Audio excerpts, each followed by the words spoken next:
সূরা আয-যুখরুফ। বিসমিল্লাহির রহমানির রহিম। রহমান রহিম আল্লাহ তাআলার নামে। হামিম, সুস্পষ্ট কিতাবের শপথ। আমি কে আরবি ভাষার কোরআন বানিয়েছি যাতে করে তোমরা এটা অনুধাবন করতে পারো। এ মহাগ্রন্থ কোরআন আমার কাছে সমুন্নত ও অটল অবস্থায় মজুদ রয়েছে। হে নবী, তুমি বলো, আমি কি সংশোধনের কর্মসূচি থেকে সম্পর্কহীন হয়ে তোমাদের উপদেশ দেওয়ার কাজ শুধু এ কারণেই ছেড়ে দেব যে তোমরা একটি সীমা লঙ্ঘনকারী সম্প্রদায়? আগের লোকদের মাঝে আমি কত নবী না পাঠিয়েছি।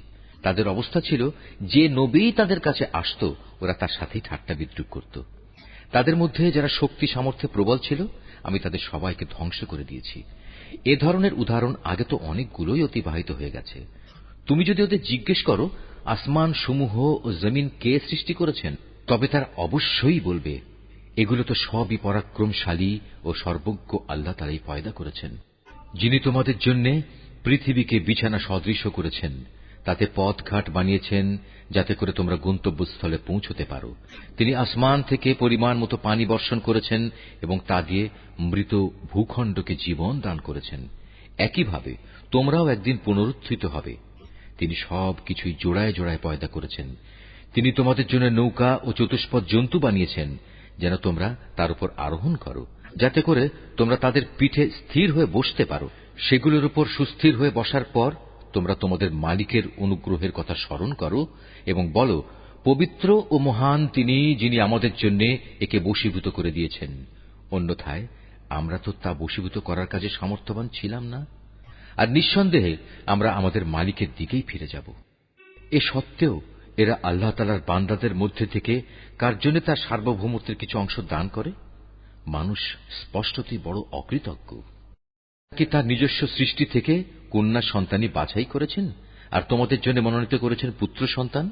অথচ যখন এদের কাউকে সে কন্যা সন্তানের সুসংবাদ দেয়া হয়, যার বর্ণনা ওরা দয়াময় আল্লাহ তাআলার জন্য দিয়ে রেখেছে, তখন তার নিজের চেহারাই কালো হয়ে যায় এবং সে মনস্তাপক্লিষ্ট হয়ে পড়ে। এ কি আশ্চর্য!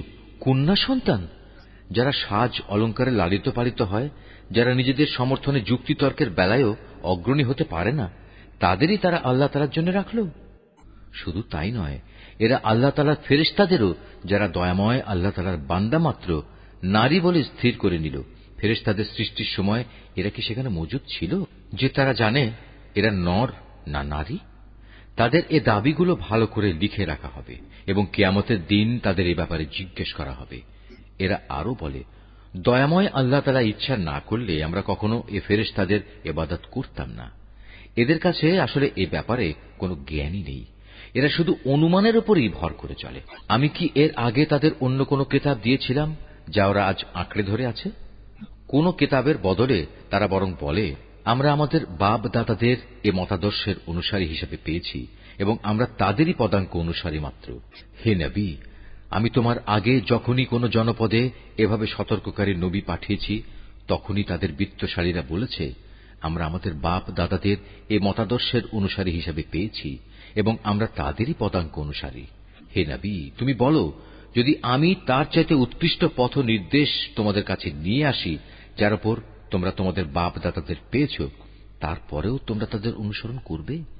তারা বলল, যে দিন দিয়ে তোমাকে পাঠানো হয়েছে আমরা তা প্রত্যাখ্যান করছি। অতএব আমি তাদের কাছ থেকে বিদ্রোহের প্রতিশোধ নিয়েছি। তুমি দেখে নাও মিথ্যাবাদীদের কি বিভৎস পরিণাম হয়েছিল। যখন ইব্রাহিম তার পিতা ও তার জাতিকে বলল, আমি অবশ্যই তাদের থেকে সম্পূর্ণ মুক্ত যাদের তোমরা পূজা করো। হ্যাঁ, আমি ইবাদত শুধু তাঁরই করি যিনি আমাকে পয়দা করেছেন। নিঃসন্দেহে তিনি আমাকে সৎ পথে পরিচালিত করবেন। সে একথা তার পরবর্তী বংশধরদের কাছে তাওহীদের একটি স্থায়ী ঘোষণা হিসেবে রেখে গেল, যাতে করে তারা তার বংশের লোকেরা এদিকে প্রত্যাবর্তন করতে পারে। এ সত্ত্বেও আমি তাদের ধ্বংস করিনি, বরং আমি তাদের ও তাদের বাপ দাদাদের পার্থিব সম্পদ দান করা অব্যাহত রেখেছি, যতক্ষণ না তাদের কাছে সত্য দিন ও পরিষ্কার ঘোষণা নিয়ে আরেকজন নবী এসে হাজির হয়েছে। কিন্তু যখন তাদের কাছে সত্য দিন এসে গেল, তখন তারা বলতে লাগলো, এ তো হচ্ছে জাদু, আমরা তো কিছুতেই তা মেনে নিতে পারি না। তারা এও বলল, এ কোরআন কেন দুটো জনপদের কোন প্রভাবশালী ব্যক্তির উপর নাজিল হল না? হে নবী, তারা কি তোমার মালিকের রহমত বন্টন করছে? অথচ আমি তাদের দুনিয়ার জীবনে তাদের মধ্যে তাদের জীবিকা বন্টন করেছি। আমি তাদের একজনের উপর আরেকজনের বৈষয়িক মর্যাদা সমুন্নত করেছি, যাতে করে তারা একজন অপরজনকে সেবক হিসেবে গ্রহণ করতে পারে। কিন্তু তোমার মালিকের রহমত অনেক উৎকৃষ্ট। তারা যেসব সম্পদ জমা করে তার চেয়ে বড়। যদি একথার আশঙ্কা না থাকত যে দুনিয়ার সব কয়টি মানুষ একই পথের অনুসারী হয়ে যাবে, তাহলে দয়াময় আল্লাহ তাআলার অস্বীকারী কাফেরদের ঘরের জন্য আমি রৌপ্য নির্মিত ছাদ ও সিঁড়ি বানিয়ে দিতাম, যার উপর দিয়ে তারা উঠত নামত। তাদের ঘরের জন্য সাজিয়ে দিতাম রৌপ্য নির্মিত দরজা ও পালঙ্ক, যার উপর তারা হেলান দিয়ে বসত। প্রয়োজনে তা স্বর্ণ নির্মিতও করে দিতে পারতাম। আসলে এর সব কয়টি জিনিসই তো হচ্ছে পার্থিব জীবনের ধন সম্পদ। আর হে নবী, আখিরাত ও তার সম্পদ তোমার মালিকের কাছে, একান্তভাবে তাদের জন্য যারা আল্লাহ তাআলাকে ভয় করে। যে ব্যক্তি দয়াময় আল্লাহ তাআলা স্মরণ থেকে মুখ ফিরিয়ে নেয়, আমি তার জন্য একটি শয়তান নিয়োজিত করে দিই। তারপর সেই সর্বক্ষণ তার সাথী হয়ে থাকে। তারাই অতঃপর তাদের আল্লাহ তাআলার পথ থেকে দূরে সরিয়ে রাখে। অথচ তারা নিজেরা মনে করে তারা বুঝি সঠিক পথের উপরই রয়েছে। যখন এ ব্যক্তি কিয়ামতের দিন আমার সামনে হাজির হবে, তখন তার সাথী শয়তানকে দেখে সে বলবে, হায়, কত ভালো হতো যদি আজ আমার ও তোমার মাঝে দুই উদয়াচলের ব্যবধান থাকত। তুমি কত নিকৃষ্ট সাথী ছিলে আমার। বলা হবে, যখন তোমরা শয়তানকে সাথী রূপে গ্রহণ করে নিজেদের উপর জুলুম করেছিলে, তখন আজও তোমরা এই আযাবে একজন আরেকজনের অংশীদার হয়ে থাকো। হে নবী, তুমি বলো, আজ এগুলো তোমাদের কোন রকম উপকারই দেবে না। হে নবী, তুমি কি বধিরকে কিছু শোনাতে পারবে? অথবা পারবে কি পথ দেখাতে সে অন্ধকে, যে সুস্পষ্ট গুমরাহিতে নিমজ্জিত? অতঃপর আমি তোমাকে দুনিয়া থেকে উঠিয়ে নিয়ে গেলেও আমাকে এদের কাছ থেকে বিদ্রোহের প্রতিশোধ নিতে হবে। অথবা তোমার জীবদ্দশায় তোমাকে সে শাস্তির বিষয় দেখিয়ে দেই, যেটার ওয়াদা আমি তাদের দিয়েছি, তাতেও এই প্রতিশোধ কেউ ঠেকাতে পারবে না। আমি অবশ্যই তাদের উপর প্রবল ক্ষমতায় ক্ষমতাবান। অতএব এ গ্রন্থ যা তোমার উপর ওহী করে পাঠানো হয়েছে তা শক্তভাবে আঁকড়ে ধরো। তুমি অবশ্যই সঠিক পথের উপর রয়েছ। নিঃসন্দেহে এ কোরআনটা তোমার ও তোমার জাতির জন্য উপদেশ। অচিরেই তোমাদের এই ব্যাপারে জিজ্ঞাসাবাদ করা হবে।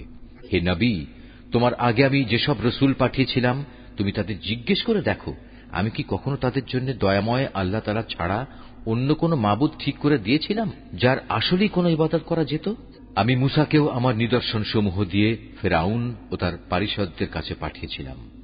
অতঃপর সে তাদের কাছে গিয়ে বলল, আমি হচ্ছে সৃষ্টিকুলের মালিকের রসুল। যখন সে সত্যি সত্যি আমার নিদর্শন সমূহ নিয়ে তাদের কাছে এলো, তখন সাথে সাথে তারা তাকে নিয়ে হাসি ঠাট্টা করতে লাগল। আমি তাদের যে নিদর্শনী দেখাতাম তা আগেরটা চাইতে বড় হতো। সবই যখন ব্যর্থ হল, তখন আমি তাদের আযাব দিয়ে পাকড়াও করলাম, যাতে করে তারা আমার দিকে ফিরে আসে। আযাব দেখলেই তারা মূসাকে বলতো, হে জাদুকর, তোমার মালিক তোমার সাথে যে ওয়াদা করেছেন তার ভিত্তিতে তার কাছে আমাদের জন্য দোয়া করো। নিষ্কৃতি পেলে আমরা সঠিক পথে চলব। অতঃপর আমি যখন তাদের উপর থেকে আযাব সরিয়ে নিলাম, তখনই তারা মূসাকে দেয়া অঙ্গীকার ভঙ্গ করে বসল। একদিন ফিরআউন তার জাতিকে ডাকল এবং বলল, হে আমার জাতি, তোমরা কি বলো মিশরের রাজত্ব আমার জন্য নয়? এই নদীগুলোকে আমার প্রাসাদের নিচে দিয়ে প্রবাহিত হচ্ছে না? তোমরা কি কিছু দেখতে পাচ্ছ না? আমি কি সে ব্যক্তি থেকে শ্রেষ্ঠ নই যে খুব নিচু জাতের লোক, এবং সে তো নিজের কথাগুলো পর্যন্ত স্পষ্ট করে বলতে পারে না? নবী হলে তাকে সোনার কঙ্কন পরানো হল না কেন, কিংবা তার সাথে দল বেঁধে আসমানে ফেরেশতারাই বা কেন এলো না? এসব বলে সে তার জাতিকে বেকুব বানিয়ে দিল। এক পর্যায়ে তারা তার কথা মেনেও নিল। আসলে ওরাও তো ছিল এক নাফরমান সম্প্রদায়ের লোক। যখন তারা আমাকে দারুণভাবে ক্রোধান্বিত করল, তখন আমিও তাদের কাছ থেকে প্রতিশোধ নিলাম এবং তাদের সবাইকে পানিতে ডুবিয়ে দিলাম। আমি পরবর্তী বংশধরদের জন্য তাদের ইতিহাসের উল্লেখযোগ্য ঘটনা ও শিক্ষণীয় দৃষ্টান্ত করে রাখলাম। হে নবী, যখনই মারিয়াম পুত্রের উদাহরণ পেশ করা হয়, তখন সাথে সাথে তোমার সম্প্রদায়ের লোকেরা খুশিতে চিৎকার জুড়ে দেয়। তারা বলতে থাকে, আমাদের মাবুদরা ভালো না সে মারিয়াম পুত্র ঈসা ভালো? আসলে এরা কেবল বিতর্কের উদ্দেশ্যেই এসব কথা উপস্থাপন করে। বরং এরা তো কলহপরায়ণ জাতিই বটে। মূলত সে ছিল আমারই একজন বান্দা, যার উপর আমি অনুগ্রহ করেছিলাম।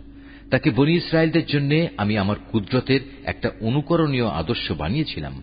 আমি চাইলে তোমাদের বদলে ফেরেশতাদের পাঠাতাম। সে অবস্থায় তারাই দুনিয়ায় আমার প্রতিনিধিত্ব করত। সে মরিয়ম পুত্র ঈসা হবে মূলত কিয়ামতের একটি নিদর্শন। হে নবী, তুমি লোকদের বলো, তোমরা সে কিয়ামতের ব্যাপারে কখনো সন্দেহ পোষণ করো না। তোমরা আমার আনুগত্য করো, কেননা এটাই তোমাদের জন্য সহজ সরল পথ। শয়তান যেন কোনো অবস্থায় এ পথ থেকে তোমাদের বিচ্যুত করতে না পারে, সেদিকে বিশেষভাবে খেয়াল রেখো। নিঃসন্দেহে সে হচ্ছে তোমাদের প্রকাশ্য দুশমন। ঈসা যখন স্পষ্ট দলিল প্রমাণ নিয়ে এলো, তখন সে তার লোকদের বলল, আমি তোমাদের কাছে প্রজ্ঞা নিয়ে এসেছি এবং তোমরা যে আমার অবস্থান সম্পর্কে নানা মতবিরোধ করছ তা আমি তোমাদের স্পষ্ট করে বলে দেব। অতএব তোমরা আল্লাহ তাআলার আযাবকে ভয় করো এবং আমার কথা শোনো। আল্লাহ তাআলাই হচ্ছেন আমার মালিক, তোমাদেরও মালিক। অতএব তোমরা তাঁরই ইবাদত করো। এটাই হচ্ছে সরল পথ। এ সত্ত্বেও তাদের বিভিন্ন দল তাকে নিয়ে নিজেদের মধ্যে নানা মতানৈক্য সৃষ্টি করল। অতঃপর দুর্ভোগ ও কঠিন দিনের আযাব তাদের জন্যই, যারা অযথা বাড়াবাড়ি করল। তারা কি ফয়সালার জন্য কিয়ামতের ক্ষণটি আসার অপেক্ষা করছে? তা কিন্তু একদিন আকস্মিকভাবেই তাদের উপর এসে পড়বে এবং তারা টেরও পাবে না। সেদিন দুনিয়ার বন্ধুরা সবাই একে অপরের দুশমন হয়ে যাবে। অবশ্য যারা আল্লাহ তাআলাকে ভয় করেছে তাদের কথা আলাদা। সেদিন আমি পরেজগার বান্দাদের বলবো, হে আমার বান্দারা, আজ তোমাদের কোনো ডর ভয় নেই, না তোমরা আজ দুশ্চিন্তাগ্রস্ত হবে। এরা হচ্ছে সেসব লোক যারা দুনিয়াতে আমার আয়াতসমূহের উপর ঈমান এনেছে। মূলত তারা ছিল আমার অনুগত বান্দা। আমি আরো বলবো, তোমরা এবং তোমাদের সঙ্গী সঙ্গিনীরা জান্নাতে প্রবেশ করো। সেখানে তোমাদের সম্মানজনক মেহমানদারি করা হবে। সেখানে তাদের উপর সোনার থালা ও পান পাত্রের প্রচুর আনাগোনা চলবে। যা কিছুই তাদের মন চাইবে এবং যা কিছুই তাদের দৃষ্টিতে ভালো লাগবে তা সবই সেখানে মজুদ থাকবে। উপরন্তু তাদের বলা হবে, তোমরা এখানে চিরদিন থাকবে। আর এটা হচ্ছে সেই চিরস্থায়ী জান্নাত যার আজ তোমরা উত্তরাধিকারী হলে। এটা হচ্ছে তোমাদের সে নেক আমলের বিনিময় যা তোমরা দুনিয়ার জীবনে করে এসেছো। এখানে তোমাদের জন্য প্রচুর পরিমাণ ফল পাকড়া মজুদ থাকবে, যা থেকে তোমরা প্রাণ ভরে খেতে পারবে। অপরদিকে অপরাধীরা থাকবে জাহান্নামে। সেখানে তারা থাকবে চিরদিন। মুহূর্তের জন্যও তার শাস্তি তাদের থেকে লঘু করা হবে না এবং একান্ত হতাশ হয়েই তারা সেখানে পড়ে থাকবে। এ আযাব দিয়ে কিন্তু আমি তাদের উপর মোটেই জুলুম করিনি, বরং তারা বিদ্রোহ করে নিজেরাই নিজেদের উপর জুলুম করেছে। ওরা জাহান্নামের প্রহরীকে ডেকে বলবে, ও হে প্রহরী, আজ তোমার প্রতিপালক যদি মৃত্যুর মাধ্যমে আমাদের ব্যাপারটা শেষ করে দিতেন তাহলেই ভালো হতো। সে প্রহরী বলবে, না, তা কিছুতেই হবার নয়। এভাবেই তোমাদের এখানে চিরকাল পড়ে থাকতে হবে। নবী বলবে, আমি অবশ্যই তোমাদের কাছে সত্য দিন নিয়ে এসেছিলাম, কিন্তু তোমাদের অধিকাংশ লোকই এ থেকে অনীহা প্রকাশ করেছিল। তারা কি নবীকে কষ্ট দেওয়ার পরিকল্পনা গ্রহণ করেই ফেলেছে? তাহলে তারা শুনুক, আমিও তাকে কষ্ট থেকে বাঁচানোর আমার পরিকল্পনা চূড়ান্ত করে রেখেছি। তারা কি ধরে নিয়েছে আমি তাদের গোপন কথা ও সলা পরামর্শ সমূহ শুনতে পাই না? অবশ্যই আমি তা শুনতে পাই। তাছাড়া আমার পাঠানো ফেরেশতা যারা তাদের ঘাড়ের পাশে বসে আছে তারাও তো সব লিখে রাখছে। হে নবী, তুমি এদের বলো, যদি দয়াময় আল্লাহ তাআলার কোন সন্তান থাকত তাহলে আমি তার প্রথম ইবাদত গুজারদের মধ্যে অগ্রণী হতাম। আল্লাহ তাআলা অনেক পবিত্র। তিনি আসমান সমূহ ও জমিনের মালিক। মহান আরশের তিনি অধিপতি। এরা যা কিছু তার সম্পর্কে বলে তিনি তা থেকে পবিত্র। অতএব হে নবী, তুমি এদের সেদিন পর্যন্ত অর্থহীন কথাবার্তা ও খেলাধুলায় মত্ত থাকতে দাও, যখন তারা সে কঠিন দিনটির সম্মুখীন হবে যার ওয়াদা বারবার তাদের কাছে করা হয়েছে। তিনি হচ্ছেন আসমানেও মাবুদ, জমিনেও মাবুদ। তিনি বিজ্ঞ, কুশলী, সর্বজ্ঞ। প্রভূত বরকতময় তিনি। আসমান সমূহ, জমিন ও এ উভয়ের মধ্যবর্তী স্থানে যেখানে যা কিছু আছে, এ সব কিছুর একক সার্বভৌমত্ব তাঁর জন্যই। কিয়ামতের সঠিক খবর তাঁর কাছেই রয়েছে। পরিশেষে তোমাদের সবাইকে তাঁর কাছেই ফিরে যেতে হবে। তাকে বাদ দিয়ে এরা অন্য যেসব মাবুদকে ডাকে তারা তো আল্লাহ তাআলার কাছে সুপারিশের কোনো ক্ষমতাই রাখে না। তবে যারা সত্যের পক্ষে সাক্ষ্য দেবে তাদের কথা আলাদা। হে নবী, তুমি যদি তাদের জিজ্ঞেস করো কে তাদের পয়দা করেছেন, তারা বলবে, অবশ্যই আল্লাহ তাআলা। তাহলে বলো, তোমরা তাকে বাদ দিয়ে কোথায় কোথায় ঠোকর খাচ্ছ? আল্লাহ তাআলা তার রসুলের এ বক্তব্য সম্পর্কেও জানেন, হে আমার মালিক, এরা হচ্ছে এমন লোক যারা কখনোই ঈমান আনবে না। হে রসুল, অতঃপর তুমি এদের থেকে বিমুখ থাকো, এদের ব্যাপার ক্ষমা সুন্দর দৃষ্টিতে দেখো এবং তাদের উদ্দেশ্যে বলো সালাম, কেননা অচিরেই ওরা সত্য মিথ্যা জানতে পারবে।